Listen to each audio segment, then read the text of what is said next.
Assalamualaikum warahmatullahi wabarakatuh. Kembali lagi di channel YouTube Tia Fianti. Nah, teman-teman penasaran gak sih aku pengen bikin apa? Nah, kali ini aku pengen bikin kue kering lebaran, yaitu kastengel, tapi menggunakan cara yang berbeda nih teman-teman, yaitu menggunakan kukusan. Kira-kira berhasil nggak ya? Mari kita coba. Nah, ini langsung aja ya ke bahan-bahannya. Kamu harus menyiapkan bahan-bahan berikut ini. Yang pertama, kamu harus menyiapkan terigu 17 sendok makan. Lalu, menggunakan margarin atau butter sebanyak 13 sendok makan. Selanjutnya ada keju parut. Saya di sini menggunakan 1 blok dan 2 sendok tepung maizena serta 2 sendok susu bubuk. Dan tak lupa kita menggunakan kuning telur aja ya, cukup 1 biji. Tapi kalau nggak ada juga nggak apa-apa. Nah, kali ini aku menggunakan butter Wisman. Ini perbandingannya sama ya, kamu mau banyakin Wisman ataupun margarinnya nggak apa-apa, atau pakai margarin aja boleh, atau pakai butternya aja boleh, tapi lebih baik kita menggunakan keduanya karena kalau pakai butter itu lebih harum ya, jadi ada harum-harumnya gitu. Nah, selanjutnya di sini saya memakai kuning telur ya, 1 butir aja. Kalaupun nggak mau pakai juga nggak apa-apa, ini sebagai opsional aja. Selanjutnya ada 1 blok keju parut.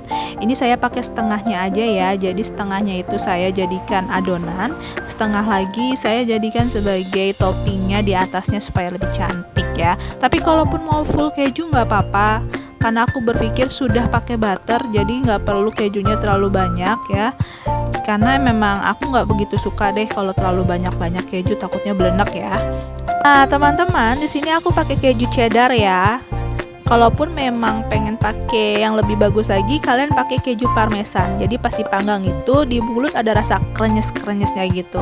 Next, selanjutnya kita siapkan juga terigu 17 sendok makan ya. Mau terigu protein rendah, mau terigu protein tinggi, sama aja, apapun bebas ya.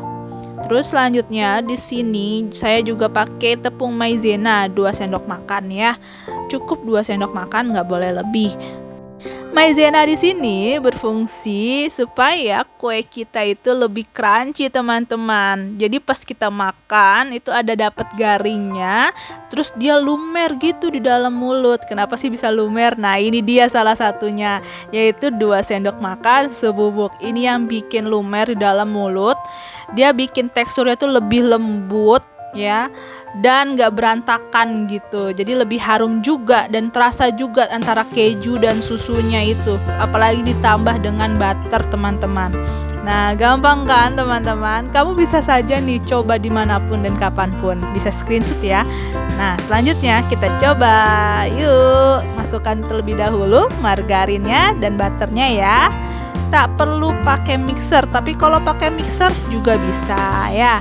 Yuk kita kocok-kocok sampai benar-benar menyatu antara margarin sama butternya ya teman-teman. Jadi kalau di dalam kemasan itu kan masih agak kaku ya. Nanti pada saat kita kocok dia bakalan jadi creamy teksturnya nih ya. Kita kocok, nah seperti ini nih jadinya nih. Sudah creamy kan? Beda saat pertama kali kita masukkan ke dalam wadah, itu agak lebih kaku. Kalau ini agak lebih creamy. Nah selanjutnya masukkan 1 butir kuning telur. Nah, ini aku dibantu loh oleh suamiku. Ampun deh, rajinnya suamiku ya. Kita aduk-aduk lagi sampai benar-benar menyatu, teman-teman. Tuh, ya kan? Jadi lebih bagus gitu, ada kemas-kemasannya dikit.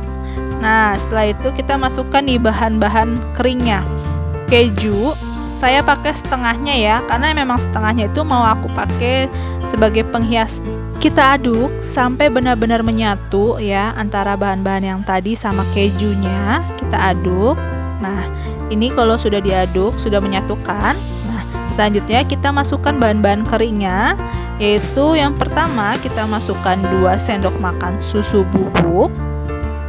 Kita masukkan ya. Nah, selanjutnya kita masukkan 2 sendok makan tepung maizena. Kita masukkan. Selanjutnya tepung terigu sebanyak 17 sendok makan. Ya, awas tumpah. Ya, kita masukkan.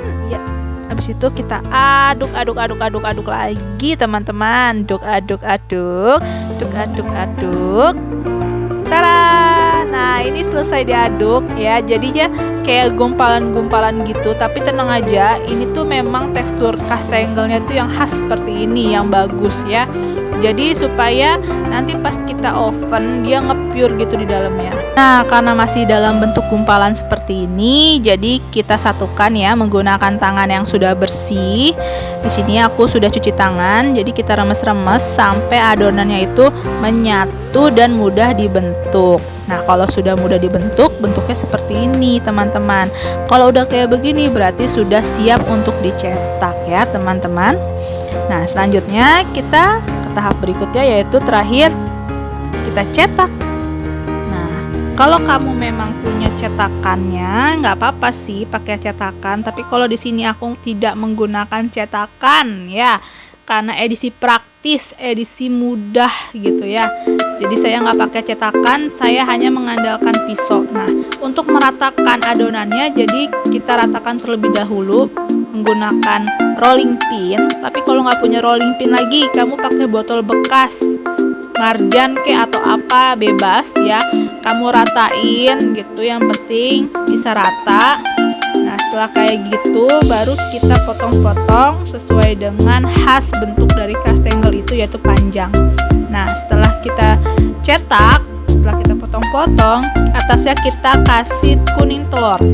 Boleh kamu kasih perwarna, tapi kalau aku nggak pakai karena nggak ada, jadi kita murni pakai kuning telur. Yuk kita hias. Dan ini aku dibantu oleh suamiku. Sebelum kita menghias, kita letakkan terlebih dahulu di atas kukusan. Kita susun dengan rapi supaya hasilnya juga lebih baik. Dan di sini juga aku sudah lapisi dengan kertas roti atau baking paper supaya tidak lengket juga dan hasilnya lebih sempurna, tidak ada gosong di bawahnya. Karena ini kan kita pakai kukusan, jadi lebih ke kira-kira aja seperti apa nanti hasilnya. Dan kita mulai menghias menggunakan kuning telur supaya lebih bagus sih sebenarnya, bisa menggunakan pewarna. Jadi lebih orange, lebih bagus. Tapi kan aku nggak ada, ya udah pakai apa adanya aja. Yuk kita mulai yuk menghias. Nah, agak sedikit ribet ya. Ini aku dibantu sama suamiku juga menghiasnya. Nah, kita percepat. Jadi setelah ini kamu kukus menggunakan api kecil ya, sekitar 1,5 jam. Karena pakai kukusan memang agak sedikit lama. Itu juga supaya tidak gosong.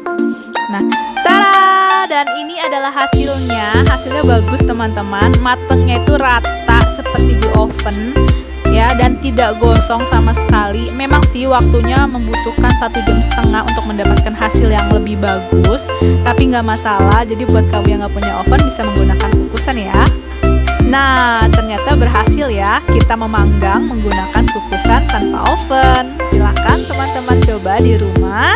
Nah, setelah menonton video ini, kalian bisa like, komen, dan subscribe ya teman-teman. Terima kasih. Wassalamualaikum warahmatullahi wabarakatuh.